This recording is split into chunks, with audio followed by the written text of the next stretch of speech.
there's definitely a trace through my history. The concept of Daniel going into a foreign culture and with the sort of power structure that was there, but yet living a Christian life. I feel a sense of call that it's about speaking truth to power. And the roles that I have had and have in the workplace really enable that. So communication, HR effectively, working with leaders, and the good ones will want to hear feedback and want to hear the voice that I have. People can pick up the sense that everybody else knows exactly every step of the way, always with certainty, but actually no one's journey is like that. Explore it, push the door, as I would say to anybody. You know, there's a combination. We have desires, we have ideas, but we have to take a step, and then God opens the door and guides us. Being quite public about your faith in your company. I have had the opportunity to speak to many people, but including very senior leaders about faith. You were such a key person for me, you know, when I went through kind of professional crisis and just a period of a lot of things being stripped away. I think as a Christian, I think often God calls us into something rather than out of something, but there are times where we have to, I think, accept that something's not working for whatever reason, and we've done the best that we can and we move. You ask about what the challenges are, and actually for me, I think in a Christian context, it's almost been more difficult at times. So there's a devaluing of the woman, there's a devaluing of the single woman. So you've got to overcome both of those. Yeah, I think but you can't be seen to be too pushy either, because then that tips the balance the other way. Yes, exactly. So what can we do to change that? Welcome to Lead, the podcast. I'm your host, Dr. Amy Orr-Ewing. And at Lead, we explore authentic leadership through open conversations with remarkable people. And today, I'm absolutely delighted to have my friend and person I really admire, Julia Sloan. Julia works for a global professional services firm where she has held roles including the UK Head of Communications and Engagement and Management Consultant, working with the UK government and corporate clients. She's currently Associate Director, Partner Matters, working with the senior partner team to support ethical leadership behaviour. Julia is also on the board of trustees for the London Institute for Contemporary Christianity and for her local church, a brilliant church, St Mungo's Scottish Episcopal Church in Edinburgh. Julia, thank you so much for joining me. Honestly, I'm so thrilled that you're here. Thank you so much for having me. It's great to be here. Okay, so we're going to begin this podcast. We're exploring together what leadership looks like. And I want to begin by saying you are a woman, a Christian woman leader that I personally admire greatly. And I want to explore what work and career looks like in lots of different formats so that Christian women can have a kind of sense of how broad the paths into Christian leadership actually are. So can you begin by telling us a little bit about your career, how your career began, and did you always know you would end up sort of doing what you're doing? Brilliant. Okay, so the short answer is no, I didn't always know that I would end up doing what I'm doing. However, there's definitely a trace through my history. So when I reflect back, I became a Christian from a non-church going family as a young teenager, and very much have always had one foot in the church and one foot in society. And that's always been quite formational. And then I remember as a young adult in my sort of upper years of school doing Bible study on Daniel, and it was really formational. So you talk about the word in your book, and absolutely the concept of Daniel going into a foreign culture and with the sort of power structure that was there, but yet living a Christian life is something that was definitely a seed planted for me quite early. When I sort of think back, so my career, as a young person, I worked in a call centre actually from age 16, earned loads of money for that stage of life. Start as you mean to go yes, on. exactly. Through sort of contacts, I had a great Saturday job and potentially Sunday job as well. Yeah. So actually very early into my Christian life, I had to make a decision. Would I work on a Sunday for this double time pay? Wow. So again, when I look back, some really key formative decisions as a young person. Yeah. So I chose not to. I chose to seek to expand on my Christian faith that was new and to come along to church. So there's a few things like that. I then went to university. I studied ultimately management with marketing. So there was a theme there. I did HR and marketing, which is really what I do today as well. Yeah. So there's definitely been a path. That's interesting, isn't it? So from quite early on, you've got that sense of working with people, the corporate setting, then the texture of the Daniel vision of being someone who's really living for God, but I guess, it's outside the temple, as it were, in the real world. So tell us more about how your career got started. So you'd been to university and you got your first job. What was that like? I'd been to university, and I should say I had a few wilderness years. Unlike yourself, not really an academic, did get there in the end, had a little tour of Scottish universities, shall we say. But I graduated and I was really clear on what I wanted to do. So my dissertation in my 6th year was all about culture and brand and ethical culture and brand. Wow. So it was something I was exploring, and the sort of psychology and organisational culture really has always been an interest as a Christian. And then I worked in advertising agencies. So really interested in that combination of psychology and communication. Wow. Okay. So that's where my career started. Fantastic. So would you say, because we've talked about calling quite a bit, and I mean, you were such a key person for me, when I went through a kind of professional crisis and just a period of a lot of things being stripped away. And I, just so valued the conversations we had. But would you say, as you look back now, as a woman who's had a career for, a couple of decade and a half, that it's been like a calling from God unfolding, or would you say you kind of knew in advance and had a map that you could follow? I would definitely say unfolding. But I also feel that I've always had quite a strong sense of call in terms of God going before me. So for example, after the advertising agencies, the next role I took was, slightly next role I took was with the company that I'm with just now. And that door opened up because a headhunter had contacted me, and I thought, right, interesting, I'll go for this interview at another organisation. And actually I felt it probably wasn't the right thing, but I spoke to somebody I knew in that organisation, and she happened to tell me about this particular role. And actually, cut a long story short, but we both applied. Don't know why she told me about it, but cut an even longer story short, we both ended up working there. Wow. And she wasn't a Christian. So it was a really interesting journey. And actually, for me, there were so many conversations that we had as we joined at the same time about God and about our paths and about our work. So for me, that was a real open door, because part of my heart is also about sharing my faith and evangelism. So it was a real confirmation, actually, in that instance that I was in the right place.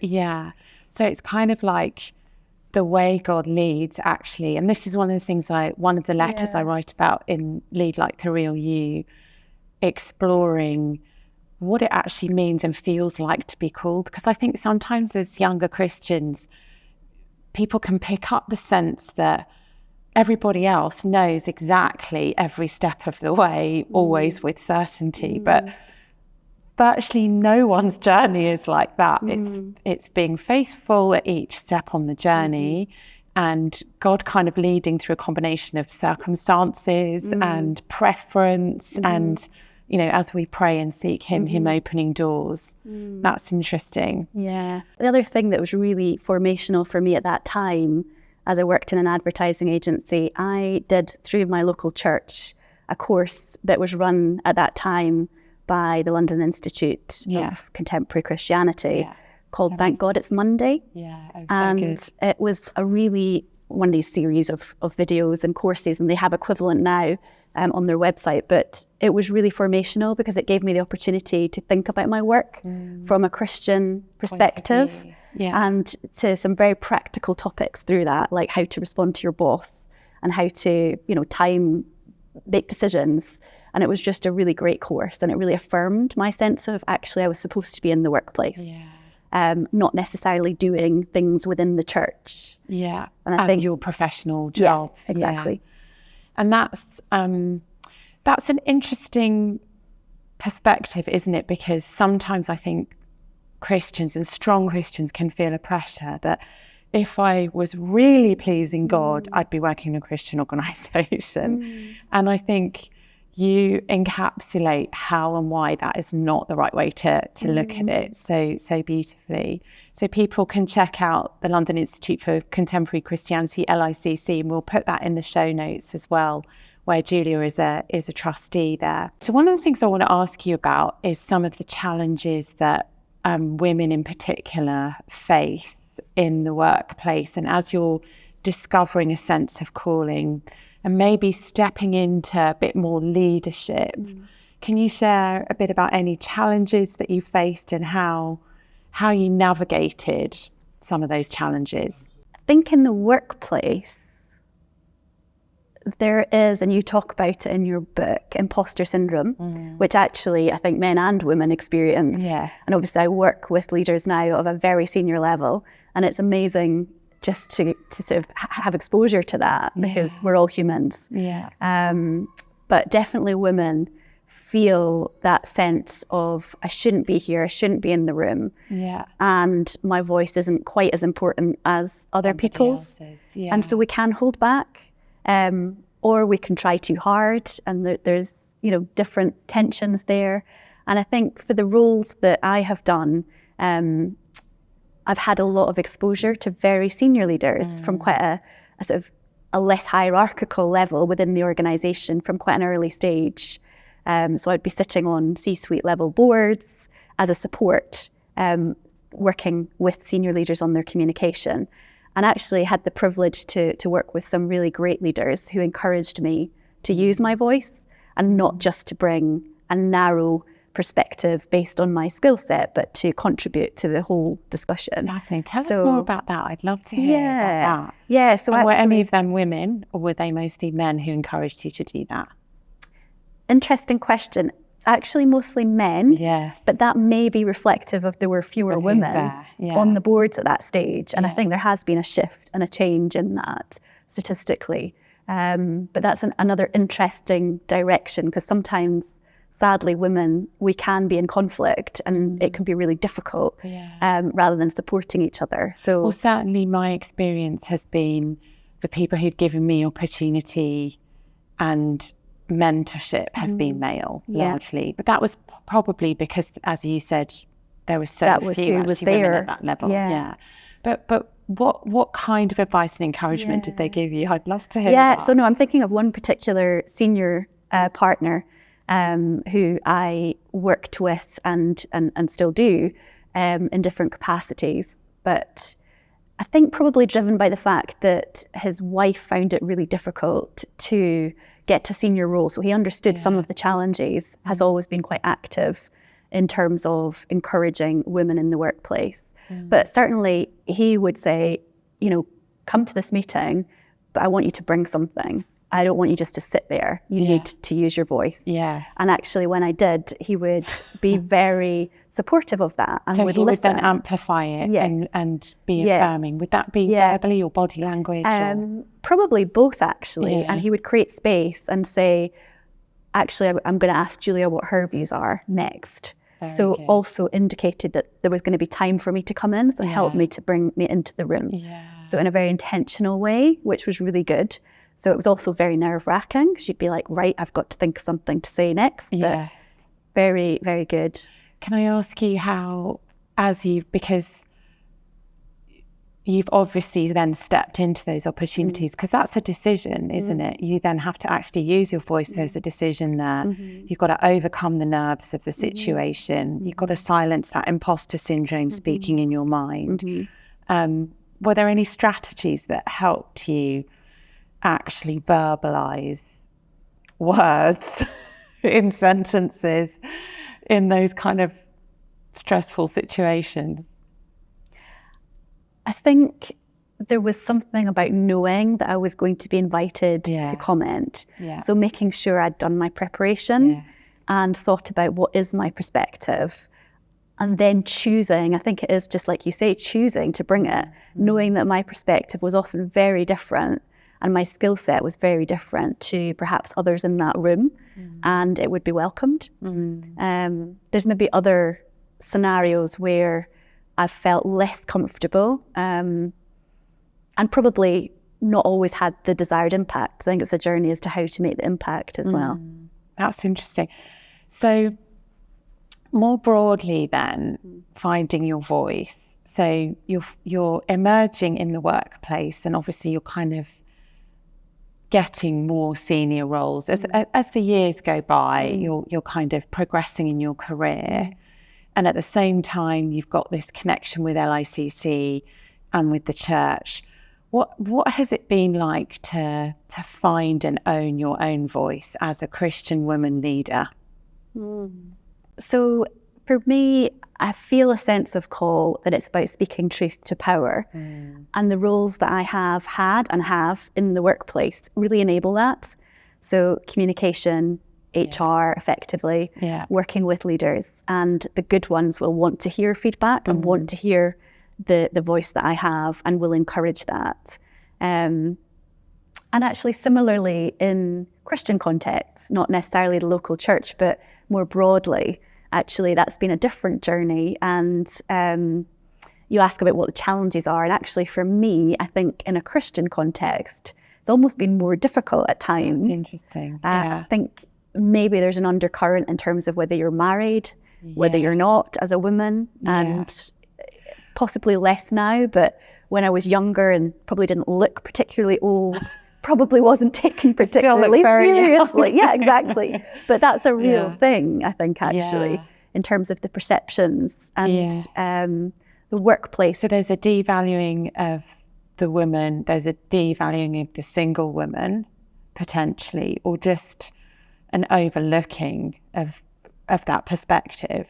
So you've got to overcome both of those. I think but you can't be seen to be too pushy either, because then that tips the balance the other way. Exactly. In sort of broader, different church cultures and different Christian cultures obviously are different on that. But I have noticed a difference actually between the workplace that I have been in for the last sort of 18 years and perhaps some of the wider Christian context. So what can we do to change that? I think, joking aside, it's great to have this book and to be modelling it. So one of the things when I was, in my 20s perhaps, there weren't really models of women in business, in leadership inside the church. I'm sure there were, but it wasn't that visible. In any way. So actually it's great to be able to see people who are leading. You are that woman though, aren't you? So let's talk about that a bit more. I wonder, how has that unfolded? So the role of people who lead, because you're in business, you're in the corporate space, the visibility of that in the church, and then is there a connection between the seniority of the person in the workplace and the strength of their faith? How does that dynamic play out? Like there might be someone who's very senior and operating at high level in business, but does that necessarily translate to operating as a strong Christian in discipleship terms? So bringing the two together. And so during my time, I have known Christians in the workplace, and sometimes they're really inspirational. Other times, not so much. Not so much. So I think as a Christian leader, there is definitely a real onus on us to be Christians and to be real leaders through how we operate as people of faith. Yeah. And I guess that translating through, I remember my husband worked in finance in the city before he got ordained, and at one point he had a Christian boss who was sort of known to be like the meanest, or most awful person to work for. It was such a sadness that, you know, hopefully those are less and less frequent occurrences now, but I guess building something different for the next generation. Yeah, and actually that's a real challenge, because as leaders we all have our strengths and weaknesses that we know about. And when we work in organisations that are, you know, high performance, very driven at times, certainly I have my insecurities. And I know when I look back at my career, there's times where I'm sure there's aspects of me that are not the best aspects of me that have spilled out. And I think there's got to be a space for actually apologising and being as real as we can be, but not necessarily perfect as well. Because that's another pressure, I guess, the pressure for perfectionism.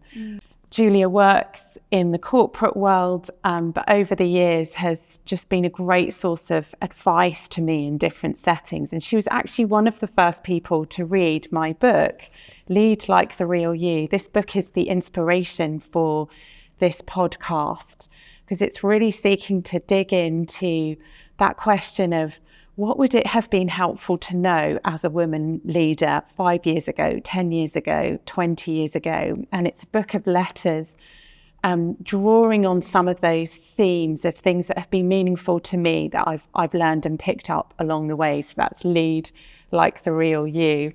And as I said, Julia, you read this book. I have, and I would say it's actually not just for younger leaders. So we can all be learning and growing, and I certainly really enjoyed reading it and took lots away from it. So thank you. Thank you. That's great. Well, you can come again. No, that's so kind of you. So we're coming back to kind of talking about some of the themes of what it means and feels like to be a woman leader. I want the women, the Christian women watching this and listening to this podcast to see a woman like you who has such a strong calling from God to lead in his church and in his kingdom, and what that means is actually leading in your workplace, and to see that as a model, as well as people like me who, you know, perhaps work kind of professionally in more Christian spaces.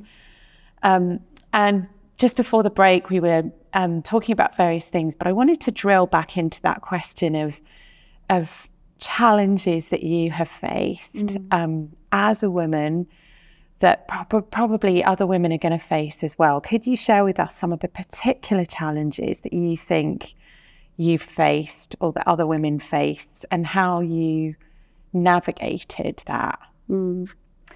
Yes.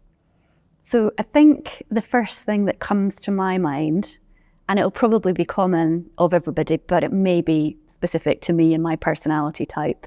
But if you work long enough, you will come across conflict in the workplace or outside of the workplace, wherever it is that you're called to.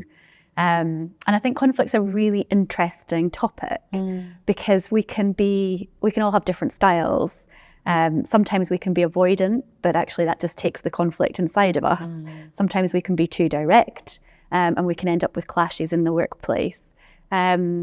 And certainly for me, one of my sort of verses that I always go back to is in the Beatitudes, and in the Message translation, I think it goes something along the lines of, you're blessed when you can show people how to cooperate rather than compete and fight. Wow. And I think that is a verse that I have come back to, and something that I've had to learn and continue to learn about my style. And I certainly had conflicts in the workplace that I've had to learn from and to adapt and to work through over the course of my career. And what would your sort of natural tendency have been? Would it be to withdraw, or would it be to more like show up? Probably both. Probably not addressing things early enough. Yeah. And then when it does get to the point where it then becomes a bigger situation. And I think one of my reflections in those situations is sometimes as Christians, I think we can be, again, maybe it's me being a slightly elder brother disciple type, but we can sometimes be quite, righteous. We've been wronged and we see the errors. And actually sometimes as a Christian, it's accepting that we live in a messy world and we have to work around things sometimes. Yeah, we're living with imperfection and especially if you are in any way perfectionist, that can be hard to sort of just be settled with that in that kind of context. What do you think as well about, and one of the things I talk about in the book is, and I don't know whether this is a female thing or a Christian thing or a Christian female thing, but the tendency to be very, very loyal and for loyalty to be prized extremely highly to such an extent that it may actually be either weaponized against you in an intentional way, or it may end up kind of undermining your credibility and progress in the workplace. What do you think about that? Yeah, absolutely. I think there is research that shows that women do stay longer in jobs. We don't move around, tend to be more loyal. Don't know what the psychology of all of that is. We can make our assumptions, and I'm sure there is research, but I would certainly see that in myself. There's either jobs or situations where on reflection, I've stayed too long, wanting to make it work, wanting to be loyal, wanting to have this peace and to work things out and to be committed to the team and committed to the situation. But I think on reflection, I might have been more wise to move on earlier. That is such good advice. Such good advice, because I don't hear that elsewhere, and I know that 10 years ago, 15 years ago, 5 years ago, I probably needed to hear that. Yeah. And then the feelings of sort of guilt or failure if you move on, as if staying somewhere forever is the big badge of... Yeah. And I think as a Christian, I think often God calls us into something rather than out of something. But there are times where we have to, I think, accept that something's not working for whatever reason. And we've done the best that we can and we move ourselves. Yeah, that's very good. So what role would you say that friendship has played in sustaining you, sustaining faith, but perhaps sustaining that sense of calling in your career as well? Good question. Friendship is so important to me, I'm sure to all of us, but as a single woman as well, friendship is, my extended Christian family, really.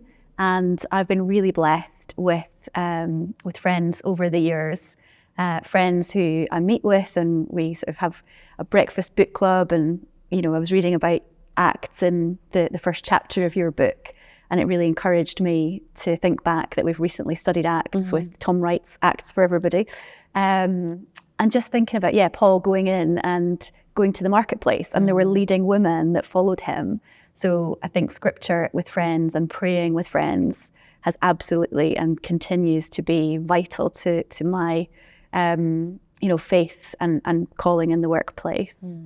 I think as well as the friends that I have day to day, I've also, as you know, got a group who I first met through a course at OCA.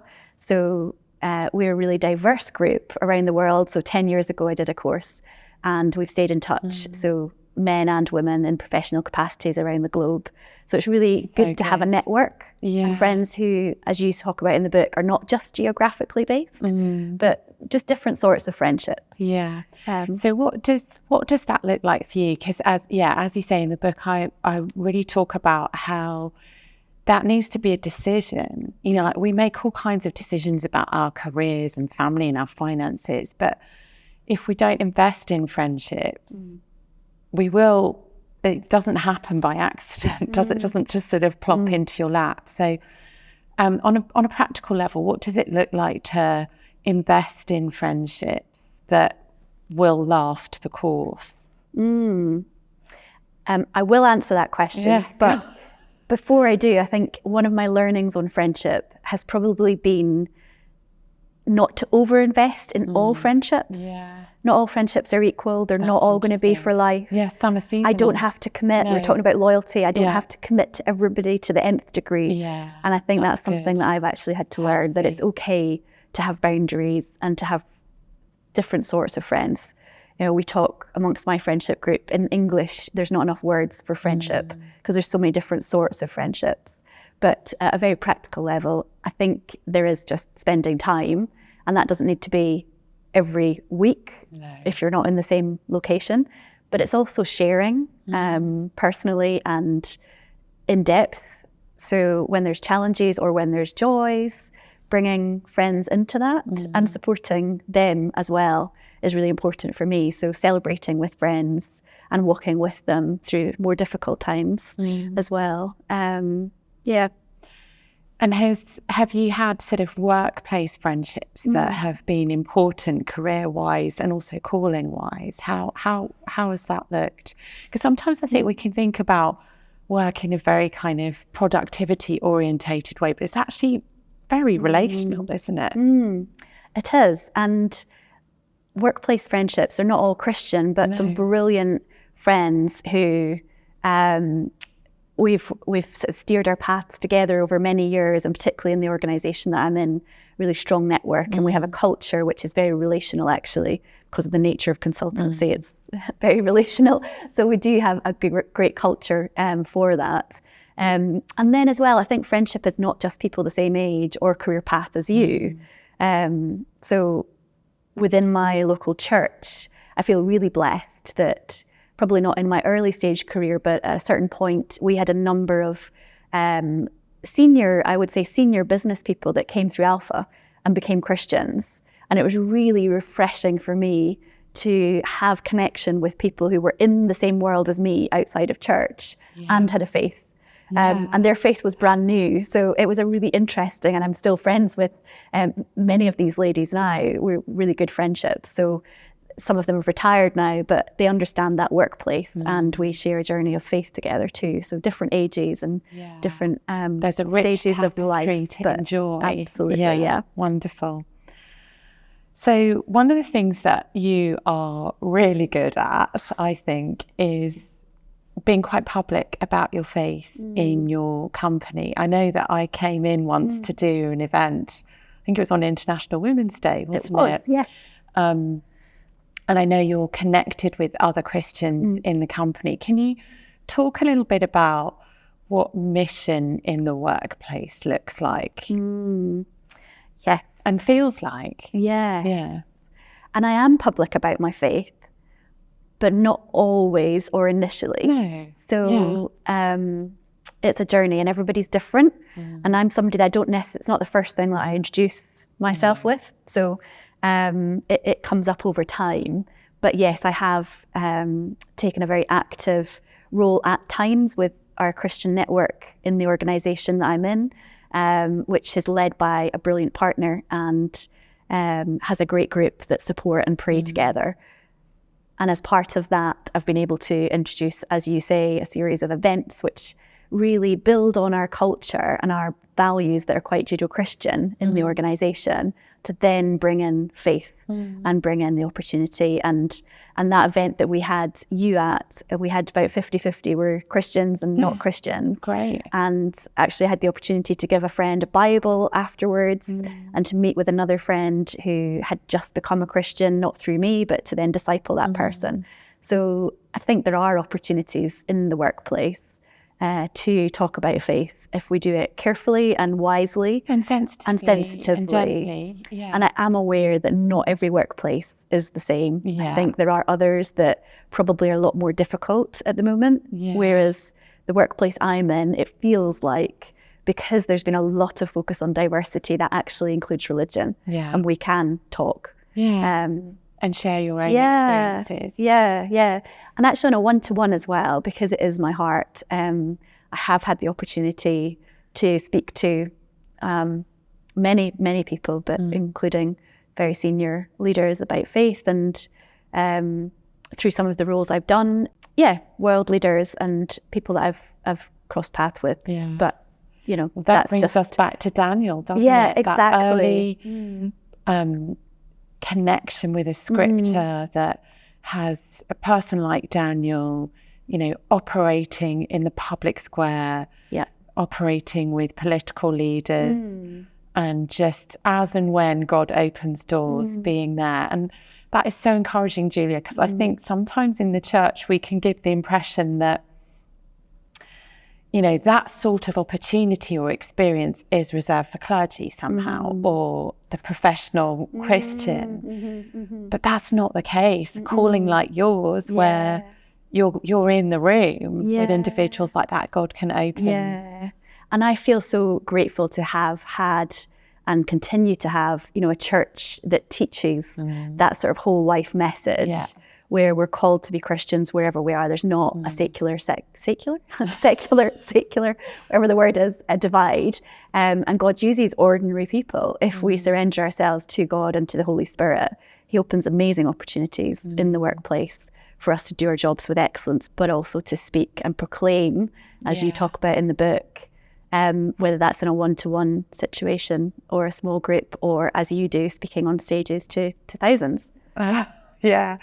And it all matters. It all adds up, you know. And actually, if 50% of the population, us women, could get a hold of a feeling and a sense of the truth that God has called us to be where we actually are, rather than wishing we were somewhere else or onto the next stage, and bring the kingdom where we are. So what would you say to a woman feeling called maybe to finance and consultancy, but they're an on-fire Christian, and they're wondering, is that a meaningful use of my talents and my calling before God? What encouragement would you give to a woman maybe starting out in that career, or considering that kind of career? Absolutely, yes, a million times. For all the things that we've talked about, you know, God is so much bigger than our small view of Him sometimes. And if somebody has a passion and the skills to go into the commercial world in whatever aspect, go for it. Try and find Christian mentors, people who are in that industry that can give you insight into what it's like, because it's not always easy, but I think that's the same of any culture or an organisation. And explore it, push the door. As I would say to anybody, you know, there's a combination. We have desires, we have ideas, but we have to take a step, and then God opens the door and guides us. And that's been your experience? Yeah, absolutely. So I've got 2 more questions for you. There will be one last question, but before that one, having connection with people who are on the journey ahead of you, maybe in terms of age or stage or career, have you had that? Have you had good mentorship? And what would you say to younger people looking for that and seeking that out? How do they find that sort of mentorship relationship? I think there's possibly more awareness of the importance of mentorship and coaching now than perhaps when I started my career. I'm not sure I did feel like I had mentors in my early career. As I said, I was privileged to be able to get to know some senior women who had just become Christians. So that was really interesting. So I'm sort of sharing about, you know, living a Christian life in the world, and sort of reverse discipleship, mentorship, whatever you want to call it. And that was a real blessing to me, people who were more senior. And I think now there are a number of programs. So for example, the LICC, Evangelical Alliance, they do have some really good programs for young emerging leaders that will help support. So I would say, you know, take the time, seek the opportunities. Certainly that's what I've done. Whenever there's been a course that has been relevant to workplace and Christian, I have jumped and done it as much as I can to the extent that actually I got my workplace supported one of those courses, which was just an incredible gift from God. But yeah, just really be hungry to learn and read the books that are there and speak to people. Lead Like the Real You. Yes, absolutely. Lead like the Real You is great. So definitely read that. Wonderful. Okay, Julia, my last question to you, and bearing in mind this is kind of the heartbeat of the book, like what would I have said to my younger self or to younger people coming through? What one thing, if you could only have one, but you can probably take more than one, but what would you say sitting here today to that young Julia emerging from university? What do you wish she could have known and really grasped? What would have made a difference? What would you say to your younger self and the younger women listening to this? Yeah, because you have how many letters in your book? Yeah, exactly. So sorry about that. My one thing, I think we've touched on some of the things, some of my learnings, but actually the sort of deeper piece, and maybe this is not something you can change because it's just life and it's just learning, but as a Christian, I think it is about identity and it's about who we are in God. And I think a lot of leaders probably do struggle with this if we're performance orientated in any way, which often in a commercial workplace we are.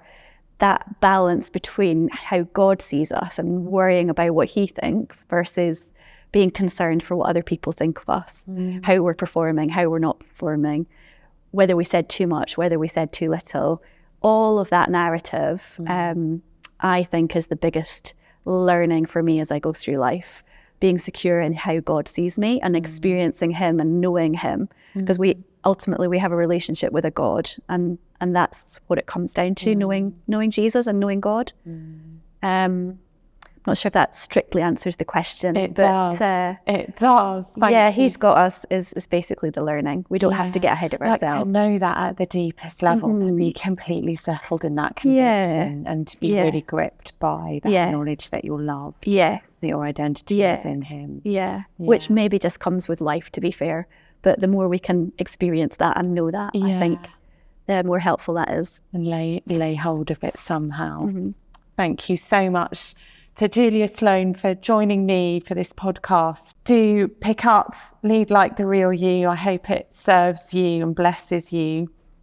And join us next week for a future episode of the Lead podcast.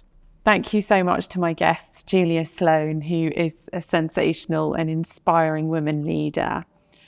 And thank you for joining us for this podcast, the Lead podcast. Look forward to more wisdom as we build this archive of wisdom around questions of leadership and how we grow and develop as leaders who walk in integrity and in the knowledge of the goodness of God. And as Julia said, in that deep, secure sense of identity of who we are as children of God.